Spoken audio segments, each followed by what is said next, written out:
On a cold Chicago afternoon, a young woman sat behind a small folding table on the sidewalk, her paintings propped against the wall like forgotten things. People walked past without slowing down. Hours went by, and not a single person stopped. By the time the light started fading, she had nearly decided this was the last day she would ever try. Then a man with tired eyes stopped in front of her table and looked at the paintings for a long time without speaking. She said quietly, "Only $10 a painting." He checked his wallet and found exactly $10 left to his name. He bought one anyway, and before he walked away, he said, "It's worth more than $10. She burst into tears right there on the street. What he didn't know was that those 5 words were the only thing that kept her from giving up forever. Evelyn Carter had been sitting on that sidewalk since 8 in the morning, and by 2 in the afternoon, she had sold nothing. The folding table she used was the same one her mother had kept in the hallway closet for years, the kind with rusted hinges that never opened all the way. She had dragged it 6 blocks through the cold because she could not afford the bus fare, and also because she did not want to think too hard about what she was doing. Thinking too hard about it would have meant admitting how desperate she had become, and she was not ready to do that yet. The paintings were propped against the brick wall behind her, 12 of them, all on recycled paper she had flattened and treated herself. She had learned that trick from a YouTube video 2 winters ago, when she still believed that resourcefulness was a kind of dignity. The images were vivid, a lake at sunset, with the water turned the color of copper, a fire escape draped in laundry against a pale winter sky, a woman standing alone at a bus stop with her coat pulled tight and her face turned away. They were the kinds of images that made people feel something if people bothered to look. Most did not bother. Chicago in late October had a particular kind of cold that did not announce itself. It crept in sideways through gaps in your collar and the thin fabric of a coat that had already survived 3 winters too many. Evelyn wore that coat, now her hands tucked under her arms between customers, though calling them customers was generous, since none of them had actually stopped. They moved past her table the way water moves around a stone automatically without choosing to. She had put a small handwritten sign at the front of the table that read, "Original paintings, $10 each." She had agonized over the price for 2 days before settling on it, and now, sitting here, watching people ignore it completely, she understood that the price had never been the problem. She was 3 weeks behind on rent. Her landlord, a heavy-set man named Gerald, who smelled of cigarette smoke and rarely made eye contact, had left 2 notes under her door in the past week. The first was polite, the second was not. Evelyn had read them both, folded them carefully, and placed them in the kitchen drawer, where she kept things she could not deal with yet. The drawer was getting full. She had $212 in her checking account, which would not cover what she owed Gerald, and would not cover groceries, and would certainly not cover both. She had done the math several times, hoping the numbers would change, and they never did. She had not always been this close to the edge. There had been 2 years at the Chicago Institute of Art years that had felt like finally being in the right place after a lifetime of being in the wrong one. She had been good, not just art school. Good, but genuinely good. The kind of good that made her professors stop at her easel longer than they stopped at others. She had loved every hour of it, even the difficult critiques, even the late nights with cheap coffee and stretched deadlines. Then her mother got sick, and the hospital bills arrived, and the scholarship office explained very clearly that there were no provisions for students in her situation, and that was the end of that. She had left at the end of her 2nd year, packed her supplies into a single duffel bag, and told herself it was temporary. That had been 4 years ago. Her mother had died 14 months later in a hospital room with a window that faced a parking structure. Evelyn had been holding her hand. Afterward, she had sat in the parking structure stairwell for 40 minutes because she did not know where else to go. And then she had driven her mother's old car, which needed an oil change. It would never get back to the apartment that was now just hers. She had not painted for 6 months after that. When she finally picked up a brush again, something had shifted. The work was quieter than it used to be, more interior, as though she was no longer trying to impress anyone, only trying to say something true. She did not know if that made it better or worse. She only knew it was the one thing she could not stop doing, even when every practical reason to stop was stacking up against her. The group of young men passed her table around noon. There were 4 of them, loud in the comfortable way of people who have never had reason to be otherwise. One of them glanced at her paintings and said something to the others that made them laugh. Another one leaned in, looked at the sunset painting for about 3 seconds, and then said loud enough for her to hear clearly that it looked like the kind of thing they gave away free at coffee shops to fill wall space. They kept walking. Evelyn kept her face still and her hands folded in her lap, and she did not say anything because there was nothing useful to say. And because she had learned a long time ago that the energy required to defend herself was energy she could not afford to spend. By 4 in the afternoon, the light was turning gray, and the temperature had dropped another 5 degrees. Evelyn was calculating in her head whether it made more sense to pack up now or stay another hour when she became aware of someone standing in front of her table. She looked up. The man was somewhere in his late 30s, broad-shouldered in the way of someone who worked with his body rather than in a gym, with blonde hair that needed a cut and a jacket that was clean but worn thin at the elbows. He was not looking at her. He was looking at the sunset, painting the one with the copper lake, and he was looking at it the way people almost never looked at anything, which was without any awareness that he was being observed. Evelyn watched him look at the painting for what felt like a long time. He did not make the face people usually made when they were deciding whether to engage with a street vendor, the polite, preemptive smile that said they were about to keep moving. He just looked his expression quiet and unguarded, as though the painting had said something to him directly, and he was still processing what it was. She had meant to let him look as long as he wanted, but the day had been long, and the cold had worked its way into her shoulders, and she was tired of hoping. She said it without planning to her voice coming out quieter than she intended. Only $10 a painting.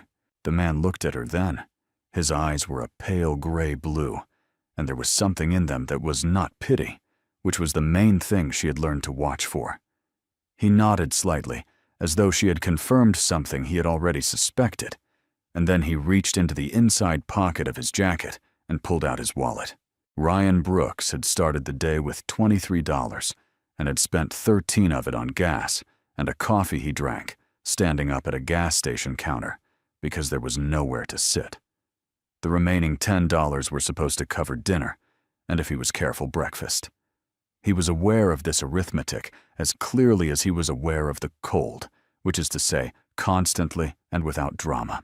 Financial pressure had been the background noise of his life for so many years that he no longer experienced it as crisis, only as weather, something you moved through rather than solved. He had not planned to be on this street. He had finished his last delivery 2 blocks over and taken a different route back to his truck because he needed to walk for a few minutes and think about nothing in particular. That was something his wife Sandra used to say he was bad at thinking about nothing. She said his brain was always running inventory on something, calculating costs, making lists. She had said it without criticism, the way you note a fact about someone you know completely. Sandra had been like that, observant without being unkind, able to describe him accurately, without making him feel reduced by the description. He had loved that about her. He had loved most things about her, and the years since she died had not changed that. Sandra had taught middle school art for 11 years. Their apartment, back when it was their apartment, had been full of her work.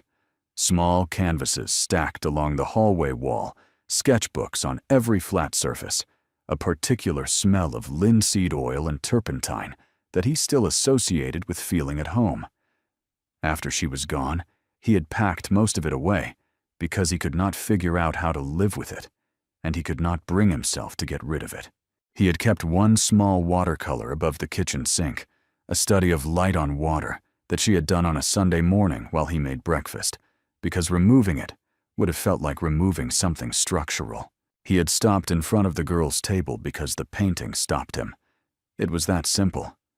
The copper lake, the particular angle of the light, it reminded him of something he could not quite name, the feeling of a specific moment, rather than the moment itself. He stood there looking at it and tried to figure out what the feeling was. And then the girl spoke. He looked at her when she said it. She was young, maybe mid-20s, with dark circles under her eyes and paint stained into the creases of her knuckles in a way that did not wash out easily. She had said only $10 in the tone of someone who had already rehearsed the apology that would follow if he said no. Ryan opened his wallet. He looked at the single $10 bill inside it for a moment, not with hesitation exactly, but with a kind of clarity about what the choice actually was. He thought about Sandra, as he often did at unexpected moments. He remembered something she had said once, not to him, but to one of her students, a kid who had been embarrassed to show his work. She had said that an artist doesn't die when they run out of money. They die when no one believes in them anymore. He did not know if this woman was a good artist in any technical sense. He was not qualified to judge that. He knew that the painting had made him feel something real in about 4 seconds, and that this had not happened to him in a long time. He took the $10 out and set it on the table. The woman reached for the copper lake painting and started to wrap it in a piece of newspaper she had brought for exactly this purpose. Her hands were quick and practiced, but he noticed that they were not quite steady. Ryan picked up the wrapped painting and held it under his arm, and then, because he meant it, and because it seemed important to say, he told her, "It's worth more than $10. He watched the words land. He saw the exact moment they reached her, the way her jaw moved slightly, and then went still, the way her eyes changed before they filled. She did not look away.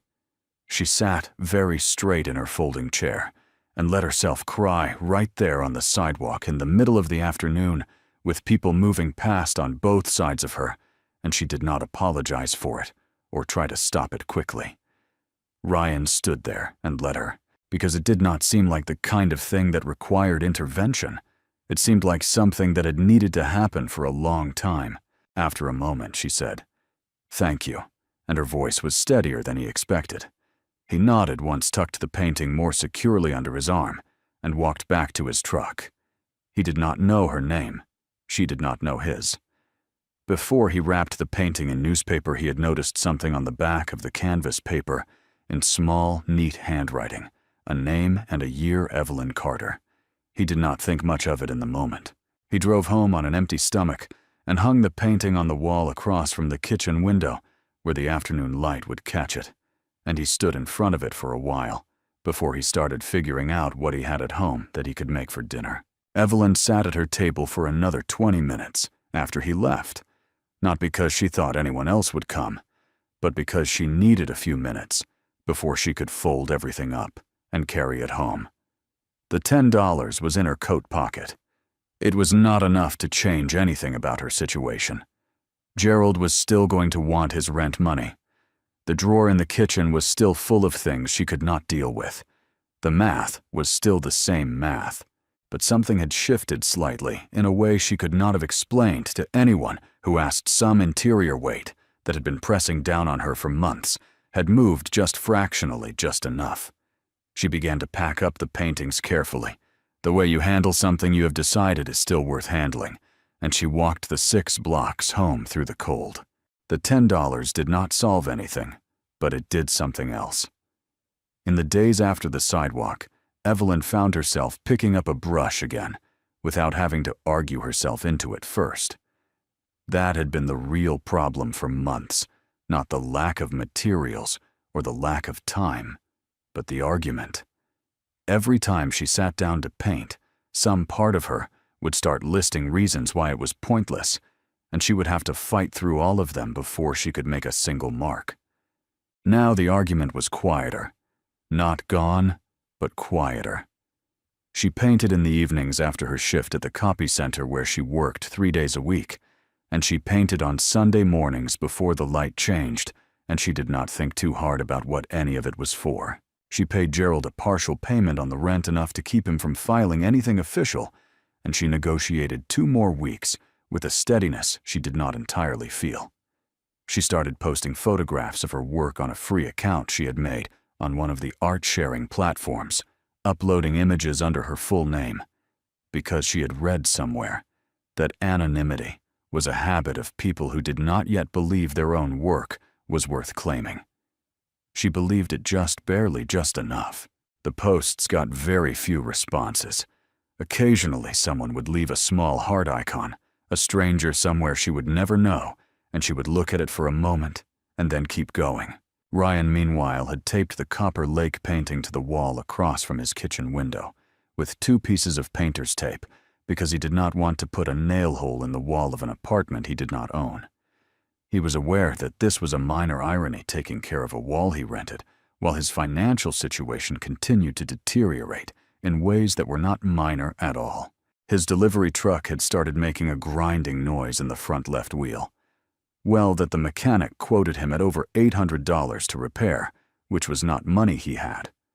He borrowed a friend's cargo van for 2 weeks while he figured out what to do, and then the company reduced his route hours as part of a restructuring they announced by email on a Thursday afternoon.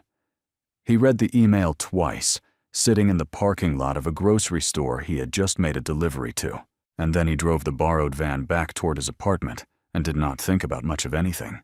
His friend Marcus, who had known him since they were both working construction in their late 20s, told Ryan over the phone that the $10 had been a mistake.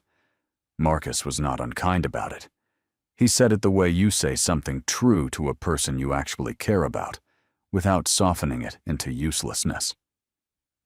He said Ryan could not afford to be generous right now. That generosity was for people who had covered their own ground first. Ryan listened, and he understood what Marcus was saying, and he did not argue. But when he hung up and walked through his apartment to make himself something to eat, he passed the painting on the wall and felt something he could not account for with Marcus's logic. The painting was still there, still doing whatever it had done to him the first time he saw it. He made eggs and ate them, standing at the counter, and looked at the Copper Lake while he did it. And that was the end of his regret about the $10. Evelyn had been posting her work online for about 6 weeks when she found the blog post. She was not looking for it. She had learned early that searching for mentions of herself produced mostly nothing, and that nothing was harder to absorb at 10 o'clock at night than it was at other times. But a notification came through on her phone. Someone had tagged her account in a comment, and she followed the thread back to a post by a woman named Diane, who ran a small blog about street art and city culture. Diane had apparently walked past Evelyn's sidewalk table weeks ago, before Evelyn had sold anything that day, before Ryan had stopped. She had photographed the Copper Lake painting without buying it, and she had written about it at length, not a review exactly, more like an encounter. She wrote that she had stood in front of the painting for almost 2 minutes before she realized she had stopped walking, that something about the light in it felt less like a technique and more like a specific memory of losing something, and she had spent the rest of her walk home trying to figure out what memory it was. The post had been up for weeks without much attention, but in the 2 days before Evelyn found it, something had shifted. It had been shared several hundred times.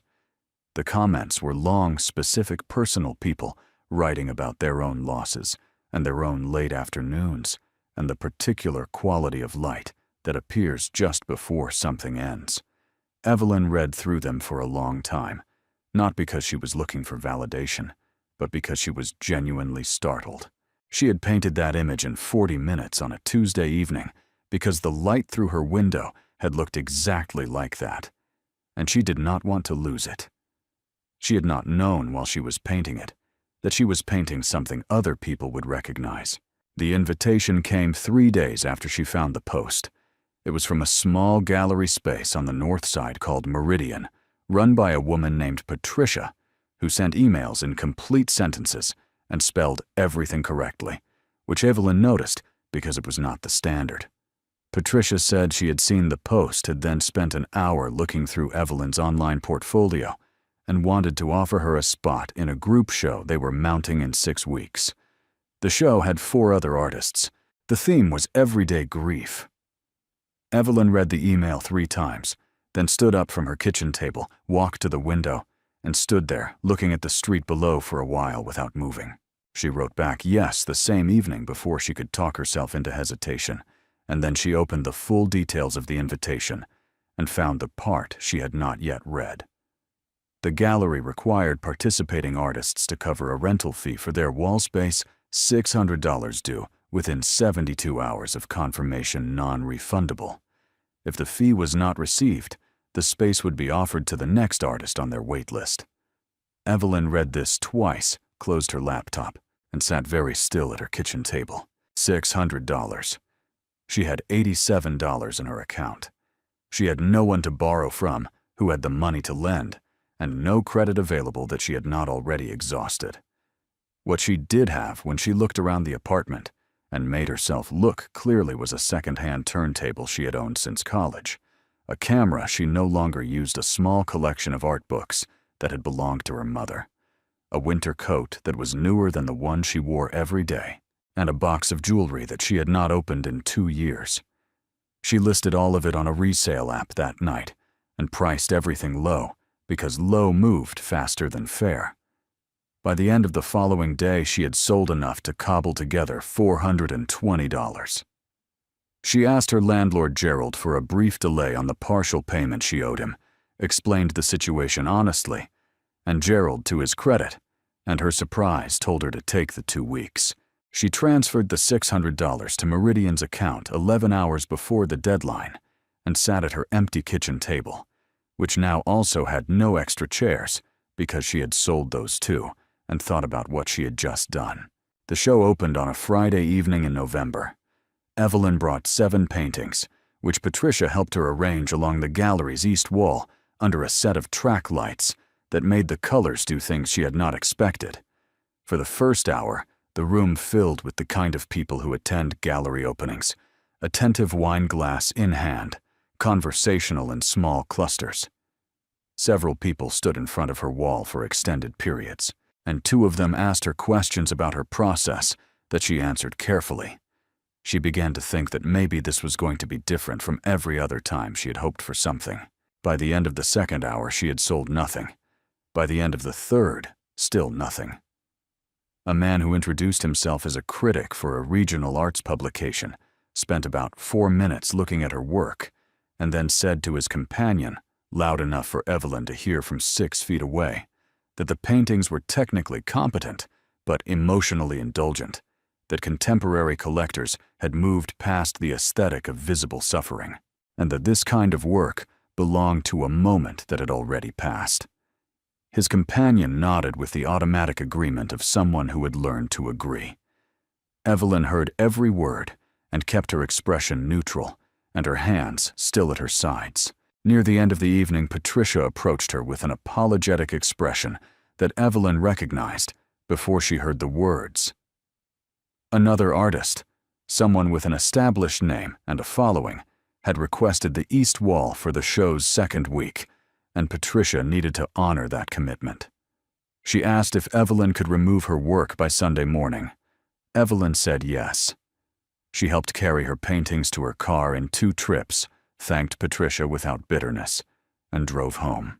She sat in her car outside her building for a while after she turned off the engine, the paintings stacked in the back seat, and the trunk, the street outside, quiet and orange lit. Then she went upstairs, took off her good blouse, and put on the old one she wore when she painted. She did not paint anything that night.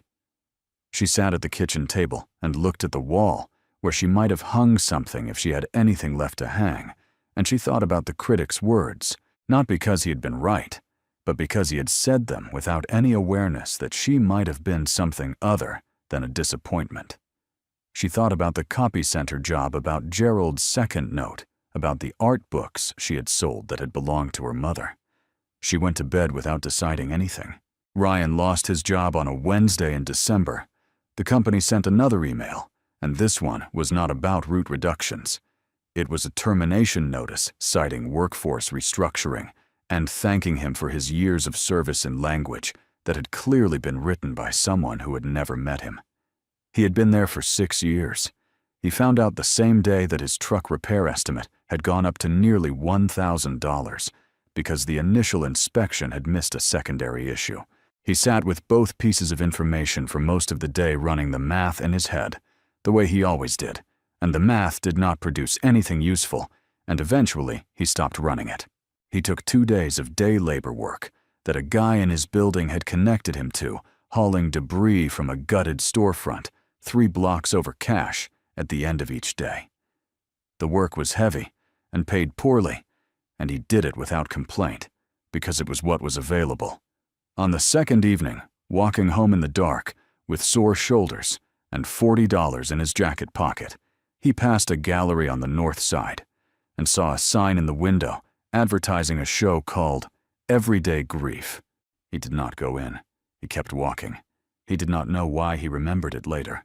It was raining the night Evelyn went to the alley behind her building with her remaining paintings.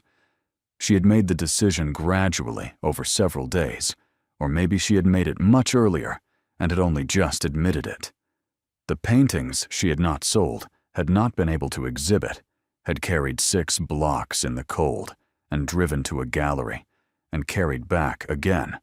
She stacked them against the alley wall next to the dumpster and stood in the rain looking at them. It was not dramatic, the way she was doing it.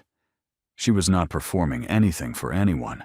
She was simply very tired, and the paintings felt like proof of a version of herself she could no longer afford to maintain. She was about to turn back toward the building's door when she noticed that the painting on top of the stack was not one of the newer ones. It was the Copper Lake, not the original, which Ryan had bought, but the copy she had painted from memory the following day, because she had needed to see it again. She had not included it in the gallery show. She had forgotten it existed until this moment. She picked it up and turned it over. On the back, in her own handwriting, was her name and the year, the same way she signed the back of every painting she made a habit so automatic she rarely thought about it. She was still standing there holding it when she heard footsteps at the end of the alley, and she turned, and the man standing at the edge of the light was Ryan Brooks. He looked different from the sidewalk, older or more tired, or both, with a jacket collar turned up against the rain, and an expression that took in the scene in front of him, the stacked paintings, the rain, her face, without requiring an explanation. He had found her, he said, because he had looked up the name written on the back of the painting he bought Evelyn Carter, and searched it online where her art-sharing profile came up immediately. From there, he had found a mention of the Meridian show in the comments on Diane's blog post, and a neighbor of his who did occasional work in that part of the north side had told him the show had ended badly. He had found her building address through a Public City Arts grant database she had applied to the previous year and never thought about again. He had heard the show had not gone well. He did not say how it made him feel to know that. He walked toward her and held out his hand, and in it was the original Copper Lake, painting his the one he had bought on the sidewalk for $10. Evelyn looked at it without taking it for a moment. Then Ryan said, "I didn't buy it to save you. I bought it because it made me feel something real. I hadn't felt that in a long time." Evelyn took the painting from him. She stood in the rain holding both versions of the same image, the one she had kept and the one that had come back, and she said nothing for a while. Then Ryan told her quietly that he had lost his job, that he was working day labor, that he could not offer her anything practical. He said it plainly without apology or self-pity, just so that it was honest between them. They stood in the alley in the rain, both of them with nothing, and neither of them moved to go inside. She brought both paintings inside that night.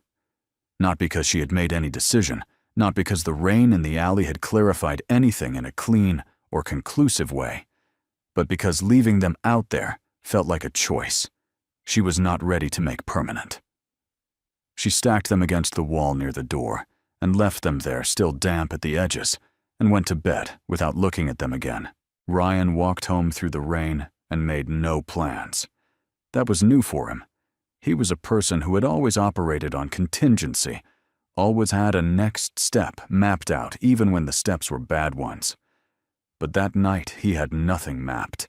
He had told a woman he barely knew that he had lost his job and could not offer her anything, and he had meant it as honesty rather than defeat, though the line between those two things had felt thin, standing in that alley. He got home, changed out of his wet jacket, and stood in the kitchen for a while looking at the Copper Lake painting taped to the wall. It had been there for weeks now. He had stopped noticing it the way you stop noticing anything that becomes part of the architecture of your daily life. But tonight he noticed it again.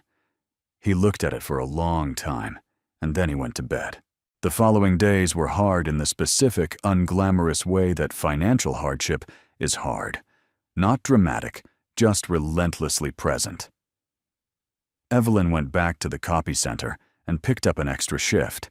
She ate cheap and slept poorly, and did not touch the paintings near the door for almost 2 weeks. Ryan took whatever day labor came through his building contact and started applying for full-time positions, mostly warehouse and logistics work, the kind of work that paid consistently, even if it paid modestly.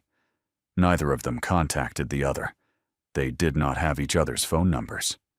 What they had was the understanding, unspoken and unplanned, that the alley had been a kind of ending of the bad stretch of the pretending that things were fine of something, and that whatever came next would have to be built from what was actually there, rather than what they wished was there. What was actually there for Evelyn was a body of work she had not destroyed. She had gone to the alley intending to leave it, and she had come home with it instead. And now it was propped against her wall, and she had to decide what that meant. She spent 3 days not deciding, and then, on a Sunday morning, the light came through her window at a particular angle, and she picked up a brush without thinking about it. The way she had as a much younger person before she had learned to be afraid of her own instincts. She painted for 4 hours without stopping. The work that came out was different from what she had been making, less careful, more direct images that did not apologize for what they were. A coat left on a chair in an empty room. Hands folded in a hospital corridor. A window with the curtains open onto nothing. She did not title them or analyze them. She photographed them and uploaded them to her account and went to make coffee. She did this for weeks. Not every day, but most days, and without the argument she used to have to win before she could begin. The online account grew slowly, then less slowly. Diane, the blogger who had written about the Copper Lake painting, shared several of the new images, with a short note that said only that the work had gotten sharper, and that people who cared about honest painting should pay attention. Evelyn read the note, and felt something she recognized as gratitude without performance, not the desperate relief of someone who needed to be seen, but the quieter acknowledgement of someone who had made something real, and was glad it had found its way to another person. It was during this period that she found the competition listing. It was a national award for emerging American artists, open to painters, printmakers, and mixed media artists who had not yet had major gallery representation. The prize was $25,000 and a funded residency at a studio space in upstate New York. The submission was free. The deadline was 6 weeks out. Evelyn read the listing twice, wrote down the deadline on the back of an envelope, and put the envelope on the kitchen table where she would see it every morning. She did not tell anyone she was entering. She did not make it into something larger than it was a submission, a long shot, one more thing she was sending out into the world that might come back as silence. She selected 9 paintings, wrote the required artist statement in 2 drafts rather than 8, and submitted everything 4 days before the deadline. Then she went back to the copy center and worked her shift, and did not think about it more than she could help. Ryan by then had found steadier work. A small electrical contracting company run by a man named Dennis had taken him on part-time, and within 3 weeks, Dennis had moved him to full-time because Ryan showed up exactly when he said he would and did the work without being managed. The pay was not what he had made at the delivery company in his best years, but it was consistent, and the hours were reasonable, and Dennis was the kind of employer who communicated directly, which Ryan valued more than he had expected to. He repaired his truck with the money from his first 2 full paychecks, paying the mechanic in cash and feeling the specific relief of a problem that had been ambient for months finally resolved. He ate better. He slept a full night more than once a week. He did not think of this as recovery so much as recalibration. He was not returning to some earlier, better version of his life. He was adjusting to what the current version actually required. The Copper Lake painting was still on the kitchen wall. He had thought about moving it. Once thought it might look better somewhere with more light, and then decided that where it was had become part of what it was, and he left it. Evelyn heard nothing from the competition for 9 weeks. She had expected silence and received silence, and she had trained herself not to interpret absence as answer, though she did not always succeed. She was at the copy center on a Tuesday morning, running a large print job for a law firm that always came in at inconvenient times when her phone buzzed in her apron pocket. She finished the print run first, then stepped into the back hallway and looked at the screen. The email was from the awards committee. It was not long. It said that her submission had been selected from over 4,000 entries, that she had been awarded the Emerging American Artist Prize for the current year, and that a member of their team would be in contact within 48 hours to discuss next steps. Evelyn read it twice in the hallway, with the sound of the copy machines running on the other side of the door, and stood very still for a moment. Then she put her phone back in her pocket and went back to work, because there were 2 more jobs queued up, and she was the only one on shift, and also because she needed a little time before the information became fully real. The attention that followed was not something she had prepared for, because she had not allowed herself to prepare for it. Preparing felt too much like expecting, and expecting felt too much, like the setup for a specific kind of disappointment she had already experienced too many times. But the attention came regardless of her preparation. The awards committee issued a press release, which was picked up by several arts publications, and then by a general interest outlet that ran a profile piece with a photograph of Evelyn standing in front of the Copper Lake, painting the copy she had made from memory, the one that had come closest to being left in the alley. The piece was titled, "The Painter Nobody Saw." She had not chosen the title and did not love it, but she understood what they were going for and said nothing. The profile was shared widely, partly because of the painting, and partly because of the detail in the piece about the sidewalk, how she had been selling her work for $10 on a Chicago street corner while facing eviction. How a stranger's words had been the margin between her continuing and stopping. The detail had come from Evelyn directly in the interview because the journalist had asked about the lowest point, and she had answered honestly. She had not meant it to become the most shared part of the story, but it did because it was the part that felt most true to people who read it, the part that reminded them of something they already knew about how close the distance is between a person surviving and a person not surviving, and how rarely the difference is visible from the outside. The galleries that had previously declined her work began to contact her.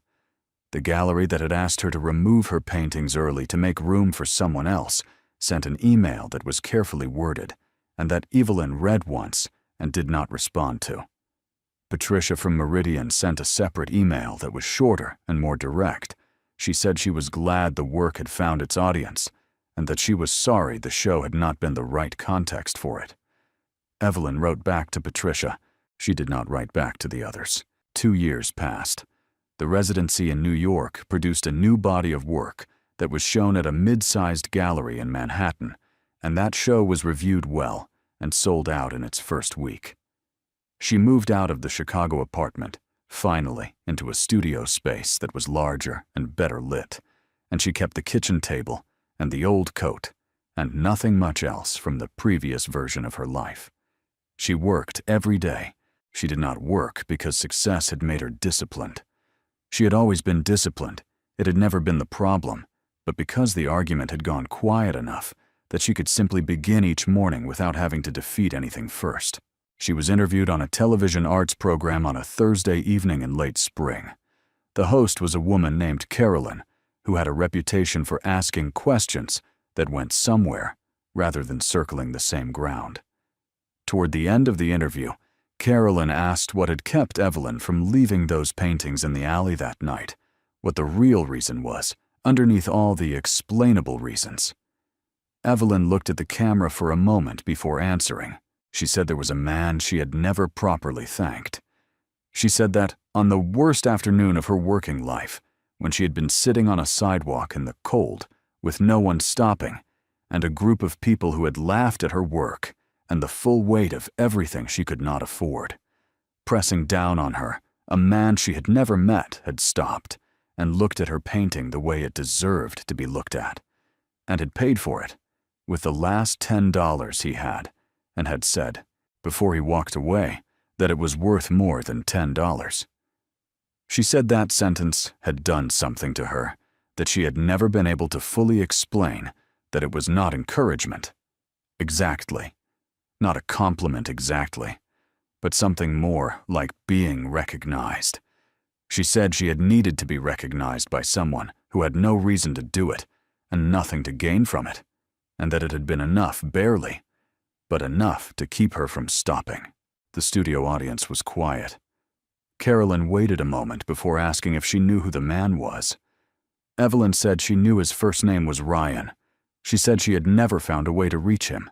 The broadcast clip was shared on social media that same evening and had been viewed several 100,000 times by the following morning. Ryan saw it at 11:30 at night, sitting on his couch in his apartment, after a long day, his phone in his hand, because he had been about to set an alarm. He watched the clip without moving. He watched it again. He sat with it for a while, this woman on television, in a well-lit studio, talking about a $10 painting on a sidewalk in the cold, saying that a single sentence had kept her from giving up. And he thought about Sandra, and about the things Sandra used to say about artists not dying from poverty, but from being disbelieved. And he thought about the empty wallet and the Copper Lake painting still taped to his kitchen wall, and he turned off his phone and sat in the dark for a while before he went to bed. Evelyn came to his door 4 days later. She had tracked down his full name through Diane the blogger, who remembered a man matching Ryan's description stopping at the sidewalk table that afternoon, and had noted it in a draft she never published. From his full name, Evelyn had found a current address through a public utilities registration, the kind of record that is technically accessible and that most people never think to look for. She stood at his door with a painting wrapped in brown paper and tied with a length of twine. And when he opened the door and saw her, neither of them said anything for a moment. Then she held out the package and he took it. He unwrapped it carefully, the way you handle something you already sense matters before you've seen it. The painting was larger than the Copper Lake, a different image, a window in a dark room with light coming through it from an unseen source, the light falling across a floor in a way that made the room feel inhabited rather than empty. The colors were warmer than her earlier work, and the quality of them was noticeably different, the kind of difference that accumulates over years of work done in earnest. It was without question the best thing she had ever made. He turned it over. On the back in her handwriting were 2 lines. "Thank you for buying more than a painting that day. You saved a soul." Ryan stood in his doorway holding the painting and did not speak for a moment.